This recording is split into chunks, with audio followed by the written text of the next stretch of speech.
अस्सलामुअलैकुम। आज के इस वीडियो के अंदर आप स्पेनिश ज़बान के 15 अल्फाज सीखने वाले हैं। पहला हमारे पास लफ्ज़ है पावेलोन।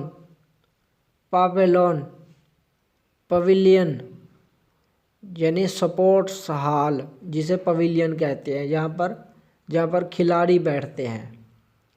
बुए बुए ऑक्स बैल पार्टिकुला पार्टिकुला पार्टिकल ज़र्रा फ्लेचा फ्लेचा एरो तीर agricultor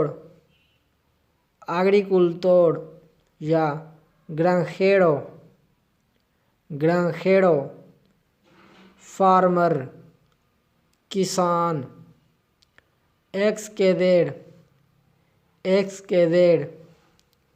टू एक्सीड हद से ज़्यादा यानी बढ़ना। आगे है विब्रासियोन वाइब्रेशन थरथराहट।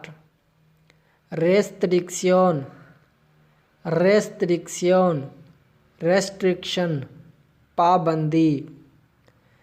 relajarse टू रिलैक्स आराम करना। usual यूजुअल मामूल या आम। abeja बी शहद की मक्खी। informativo इंफॉर्मेटिव मालूमाती। estrella स्टार सितारा। dictador डिक्टेटर आमिर यानी नाज़री हुक्म देने वाला। आगे है रोल किरदार। तो उम्मीद है आज की वीडियो आपको अच्छी लगी होगी। अगर वीडियो अच्छी लगी है तो इसे लाइक ज़रूर कीजिएगा। मिलते हैं अगले एक वीडियो के अंदर, तब तक अल्लाह हाफिज़।